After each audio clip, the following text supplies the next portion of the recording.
Hi, everyone, and welcome to part two of this very special two-part episode of We Talk Tech.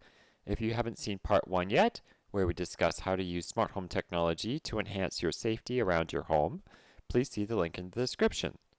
Today, we're going to be talking about privacy and how you can find your own personal balance between maintaining your privacy and taking advantage of all the advanced features that smart home technology offers us. I hope you enjoy. All right, well, Ian, you touched on privacy, so let's get to the privacy aspect of this, the exciting stuff. And one of the things that we always talk about our new members with when we're setting up smart tech is privacy, because they want to know who's listening, when are they listening, where's my data going. There's a lot of concerns around that. So you guys have some ways of dealing with that, and I think one is muting the smart speakers, which I think all smart speakers can be muted. But how does one go about doing that if they can't physically touch the switch? So one way is something that Ian and I, our friend Frank Engelman of Tech Enhanced Life came up with, and it is to affix a switch bot to the top of it. So most smart speakers, I'm not too sure about the HomePods. Maybe Jocelyn can fill us in afterwards on how the HomePods work. I'm getting a shake from Ian. So the the Alexa devices, at least, they have a mute button on the top of them that you can press, and it turns on like a red light, so you can easily see it's muted.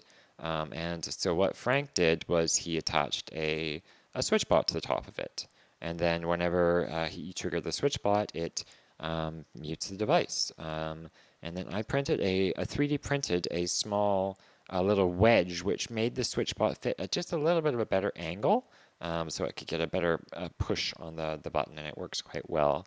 I really like this solution because the switch bots can be controlled with your smart home assistants, but they can also be controlled with just Bluetooth through the app. So um, it would suck if you muted your smart device and then you couldn't use your smart device to activate the switch bot again because it is muted, so it can't hear you. So the switch bots are good because you can go into the app and just use the app to trigger that and unmute your devices. And maybe Jocelyn and Ian can go into some situations when you may want to mute your smart devices. Well, I think if you're in a meeting or you're speaking with somebody in your home that doesn't feel comfortable having a microphone listening all the time, even though the major companies, they do say that it's not listening to everything that you're saying, it's listening for the wake word, and that's a whole other topic that we can go into at a later date, if that's accurate or not. But I think just again giving you that reassurance, seeing that red light, temporarily deactivating the microphone, knowing that there won't be an issue that nobody is listening. Ian, I think Apple has said you can delete the history too, can't you? Yep, and Amazon has that as well. I can't remember if Google does too, but yes, I'm seeing perfect. So yeah, that's important. I use we have two HomePods, and we both have Apple Watches, and I was not um a willing adopter to using voice control, mostly because I just didn't want to have something listening to me. It was more a philosophical issue than it was an actual like real fear. But it was just so convenient once we did set it up, and I kind of learned how it worked and how it worked with the whole home automation and smart home technology that I was a little more willing to deal with it. But we have found like one situation in which you might be able to guess in our bedroom that we don't want our devices to like be listening to us in case we accidentally trigger them, which has happened. So um I would just say it's handy to know and have an ability to turn them off. I guess the message there is know your wake words. Um, and you guys mentioned the Alexa. Sorry, everybody, the Alexa and the Google and the HomePod. But a lot of what we provide is are the Google devices. Google smart speakers, and they have the slide switch on them, which makes it very difficult for using switch Mm. bots or finger bots or anything else to turn them on and off. Any idea how we can do that? I mean, we could always do a smart outlet, I guess. Yes, I think that's the best solution that I'm aware of. Taylor? Yes, I think that a smart plug is a really good solution.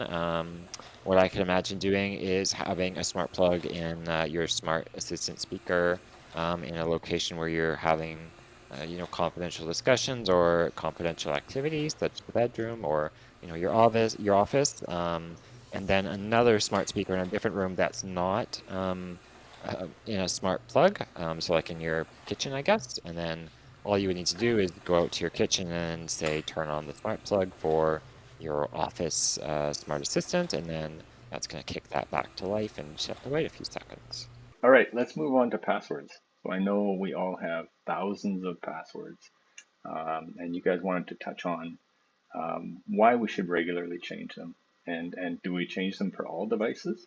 Well, I have to say that I think I brought this up because it's, we look after our elderly relatives and family members and stuff, and realize just how vulnerable you are if you aren't looking after your passwords. And I think that's even more so if you're using smart home technology. Everything from like your your internet, like your Wi-Fi password, your like we use a VPN just to be extra super safe. And if you're using the same password on everything, then you're pretty darn vulnerable. And I think it's like not a week goes by that someone's trying to crack into our passwords. So we use dual authentication on pretty much everything now, which has got to be really hard because the captcha is not exactly easy for most people to use, and I just got two new forms of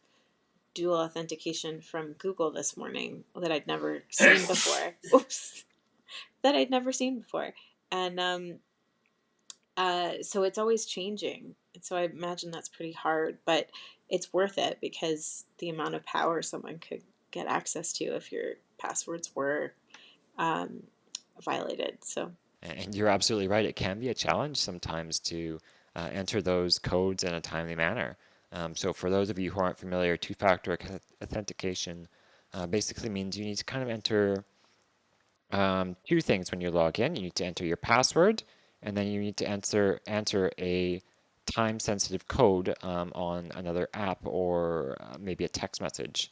And that can be challenging because it's time-sensitive. So you have maybe a minute or two in the best case scenario to enter that code into into the login field. And I know personally I use switch control to manipulate my iPhone, and switching through apps and stuff can be it's not fast. It works well, but it's not fast. And if you've got to get that code copied and pasted in, it can be a challenge. But definitely worth it. And if you have the chance to use two-factor authentication, absolutely use it, especially for high value services like your bank accounts and your email, especially. Your email is the keys to the kingdom for all of your accounts. So again, if you're not going to change, or if you're going to change one password regularly, make it your email, because that is so valuable. And if you find that you're using a whole bunch of different passwords and you're tired of writing them down on a piece of paper, which I very much discourage doing, then using some sort of a password manager can be a lifesaver. And I use it on my phone with my Face ID. So I log into a website and it will pop up, scan my face, and then enter the password in for me. And that can be very handy. And some of them will also notify you if your password has been compromised. So that can be a very handy tool to give you that peace of mind. and there's some really inexpensive ones too. We recently switched to Bitwarden, which is cheaper, and it still uses your Face ID, and I think it also notifies if it's been breached in a Right. I think it also lets you know if it's been breached, but it's I couldn't. I think I have 300 passwords in Bitwarden, and my sort of rule of thumb is that I use an original new password on anything email or anything that has my spending information. And that's a very valuable segment to this. And passwords are such a huge part of everyday life. They're everywhere now. So I think people are going to learn a lot from that. So thank you guys. The last thing we want to touch on was voice match. So when you're setting up your smart speakers, they all have some sort of voice match involved when you're setting up. Don't skip that step. Do the voice match. And maybe you guys just tell us about how voice match works, and what it works on. Like I think anybody can come into your home, depending on the device, and operate, your lights or your smart plugs or those types of things. But I think voice match keeps some things secure, right?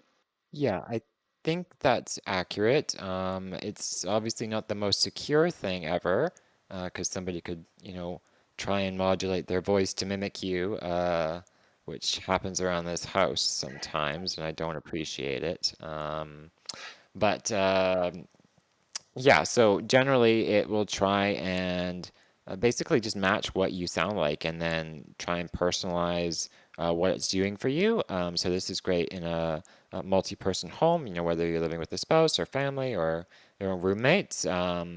Using these voice match technologies, it can usually differentiate between you and the other people in your home or even guests. And I think at least Alexa, because I'm familiar with Alexa because that's what I use. I think that there is some options to allow guests to use select things like lights and maybe some media if you've allowed them to do that. So it'll allow these unrecognized voices to make some basic actions. But otherwise, it works really well.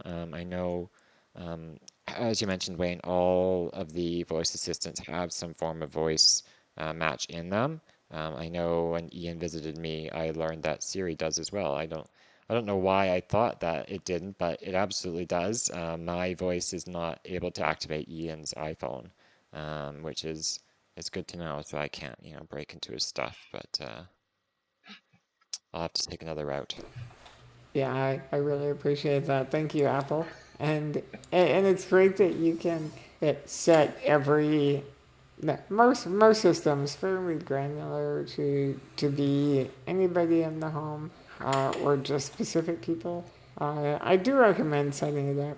It's super easy. It can be a little funny or ridiculous because it will ask you to say maybe 3 or 4 sentences, and that's it. That's all it takes for it to learn who you are. And if you're curious at the end of it, just ask your voice assistant, "Who am I?" And if it says your name, success. If it says your partner's name, well then you should probably do the voice match again. But again, very very very simple to set up.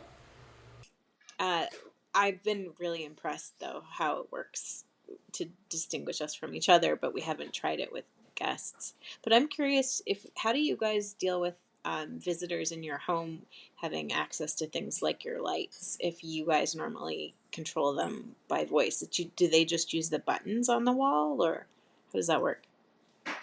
It works by not having visitors.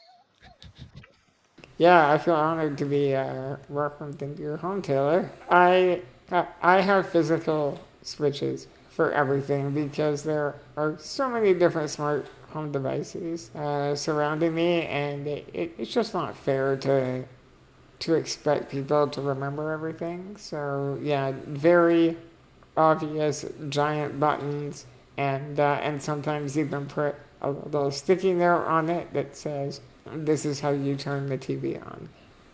Well, that was a very helpful and informative episode. Thanks, Jocelyn, for joining us. That was great.